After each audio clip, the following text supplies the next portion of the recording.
I work as a security guard and normally do shift work, usually the night shift. Depending on when I finish, I go for a run after work in order to de-stress. It's normally between 2 a.m. and 5 a.m. I live near the edge of town in a cul-de-sac, and my place backs onto the nature reserve. I've seen some strange occurrences whilst on some late night and early morning exercise, from strange noises like growling, screams in the distance, dark figures, and what look like to be glowing eyes. One of those experiences really scared me though. The day started off as normal. I woke up, went to work, a normal boring shift. I had a late night shift, finishing at midnight. After work I drove home as normal and got changed into my running gear. It was a cold, damp and dark night, and there was a full moon. I started on my normal running path, out the front, down the alleyway that leads to the running track, along the back of the houses and the edge of the forest. Nothing out of the ordinary so far. I'd gotten a good distance into the forest and could still see the streetlights from the last house. I was in a good zone. The cold night air felt good in my lungs, and I had good music going. I was so absorbed into what I was doing that I almost ran into something.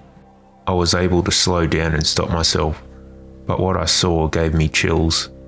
There was a 6-foot tall, hairy man with long, matted and dishevelled brown hair, wearing what looked to be old military or work clothes. The man had piercing black eyes with no expression on his face. He looked dirty and smelled disgusting. He had a long beard down to his waist. The beard was the same colour as the long hair, with patches of grey. His hand looked large, with very long fingers, with thick, sharp nails. He stared right at me for what seemed like forever, but in reality, it was only like 3 to 5 seconds. I started to freak out. He slowly turned whilst keeping eye contact and started to walk off slowly into the forest, walking behind a large tree, and disappeared. I stopped my music, looked around, and got the hell out of there.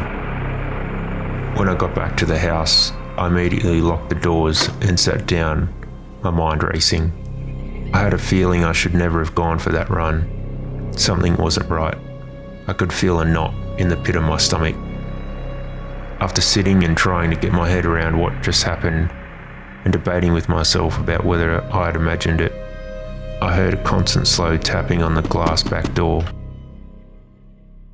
I looked around the corner from the kitchen where the back door was. It sounded like one fingernail tapping on the glass. I turned on the back porch light and walked towards the door and blinds. At this point, the hairs on the back of my neck stood on end, and I got a chill that went all the way down my spine and through my whole body. I was terrified. The tapping kept going, and it was a constant tapping sound. I held my hand on the blind control, building the courage to open the blinds to see what was on the other side. I stood there for about a minute. Then I got the millisecond courage, opened, and nothing. As soon as I opened the blinds, I heard breathing right behind me, and suddenly, the tapping moved to the window in the living room.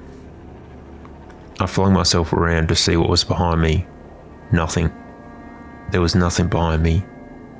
I ran into the living room, flicked on the lights, opened the blinds, and again, nothing. At this point I was freaking out.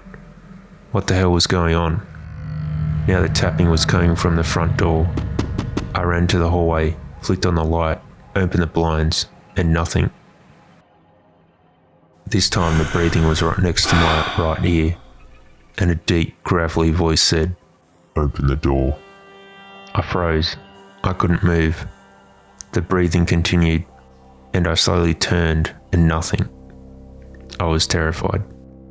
Closed all the blinds, made sure all the doors were locked, ran into my bedroom, turned on all the lights, grabbed my doona and pillow from the bed, and curled up in the corner. Now the tapping was on my bedroom window. I didn't leave the corner or sleep for the rest of the night. The tapping continued until sunrise, and everything stopped. When the sun came up, I felt safe enough to leave the corner and get changed. I checked all the doors and windows again. I had a quick look around the house and nothing was out of the ordinary. Nothing happened after that, but I never did go on my late night runs again.